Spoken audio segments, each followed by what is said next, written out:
maybe you can clear something up. On his journal entry, that so the fellow, the lead singer, I can't remember his name. Eric, sorry. He wrote this really elaborate story about how he went to go and see Unwed Sailor, and he got lost, and he had to hitchhike back, and he's floating down the river on driftwood. Is any of that true? It's all true. Oh, dead serious. Every little detail, huh? Every single thing of it's true. I'll have to recount it for our viewers at home, but it was absolutely, when we heard it, we had practice that day, and he had showed up to practice quite late, like towards the end, and he's telling us this, and we were literally in tears laughing. Really? And it's so absurd. I thought I was reading the Iliad or something. Oh yeah. So absurd.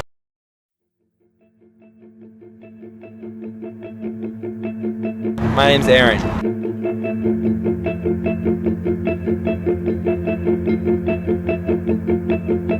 Hi Aaron, and you're from Me Without You. Yeah, what's your name? Jeremy. Jeremy. How you doing? You know, I know most about you from your website. I don't have your album. I haven't read it yet, but I read all the journal entries from your website. Yeah. A lot of little emotional, visceral, on the cuff sort of stuff. I loved it. You said that touring, it's like you're longing to be home again, and you're home again. You don't want to be on the road again, and it's like it's hard to find that place where Paul says, you know, I'm content wherever I am, kind of thing. The secret of being content in any situation, whether hungry or well-fed and plenty or in want. Exactly. Sickness and in health, I can do all things through Him who gives me strength. Right on. Right. One of my favorites. I like to show off my memorization of certain scriptures, so forgive me. What is that what this tour is kind of like now? Is it getting more like that? Yeah. I've come to feel the peace which surpasses all understanding. Yeah. I have to say that I've got it locked down, but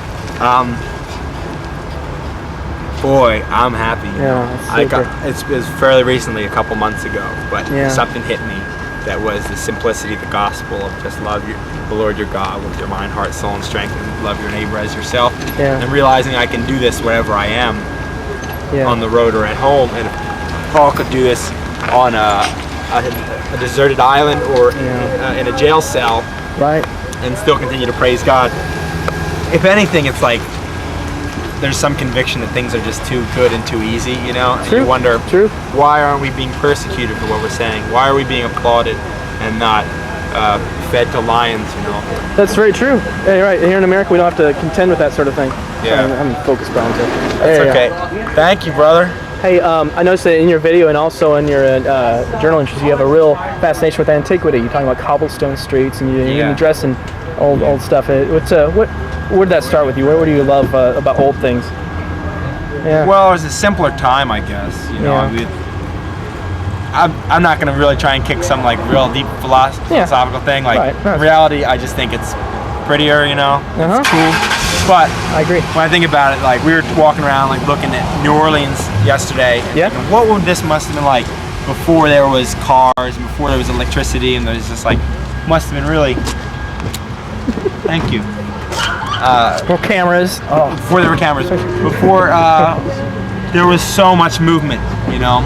Right. That maybe we wouldn't have seen as much of the world, but maybe we would have appreciated what there was. Very true. There was cobblestone street is something you lay down one at a time, you know. That's true. It was in my hand, wasn't it? Yeah, and then now we have the asphalt that just kind of gets machines come and roll over, and it gets a lot more done, a lot quicker, of course. But there's no human touch, you know. There's no feeling. There's no personality. Everything ends up looking the same. Every city we go to, like, I wonder what city are we in again? Is this Philadelphia? Are we in Dallas? Is this, you know? Yeah. It's a lot of the same, not a distinction. Like, and you wonder, well, not that this is the worst thing in the world, but there's something to be said for, anything of worth, you know, like a relationship, say, with a guy and a girl, like over the years of getting a marriage, you know, would probably grow in time, you know. Our relationship with God, for example, he says, seek and you'll find, ask and you shall receive, and knock and the door will be answered. But when Paul says about persevering, this is obviously not something, or the parables of the persistent widow, or the person who keeps coming asking for bread from his friend, you know. Not something we snap our fingers and God delivers as if he was our servant, you know. That's right. But so my point is virtue of patience. This isn't why I talk about cobblestone. This is but that's maybe a reason cobblestone's nice. It's kind of connected. Yeah, it's all connected. Absolutely. What's the importance of suffering in a Christian's life?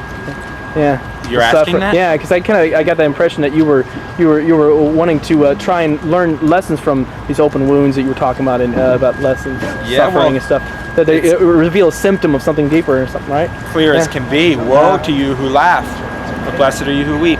Yeah. The Beatitudes turn everything upside down. You're trying to get ahead of everybody else.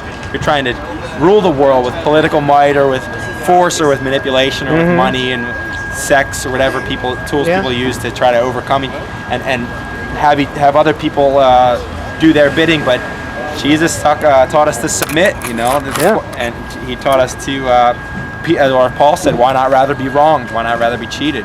That for Christ, of course, he could have come and he said, I could have legions of angels at my disposal, Right. He tells Peter, put away your sword, we don't need to win that way. We're going to lose. Kind of the opposite of the American paradigm, to rush toward comfort. Right. Yeah, woe to you who are well fed now. You've already received your comfort.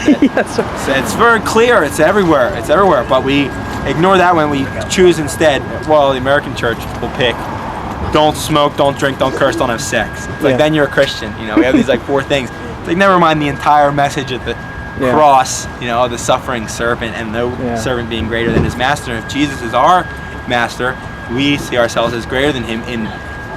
We go in palaces. Myself too. I have a house, and I have this bus I ride around, and I eat better than Jesus did, and I'm more comfortable than he was. Foxes have holes, and birds of the air have nests, and I got a nice house. And Jesus had no place to rest his head. So I'm wondering, when are we going to really be serious about this? Jesus says, this is how you'll know that the world will know my disciples, that you love one another. Yeah, that's right. People who love one another would gladly give away their stuff if it means feeding each other. If it means give away their excess, their luxury. If it meant providing for the necessities of life for others. Or the early church in Acts 2 and 4 sold everything they had to give to the poor. Houses and lands set at the feet of the disciples and said, distribute it as there is need. There was they said they didn't consider any of their possessions their own, but shared everything they had.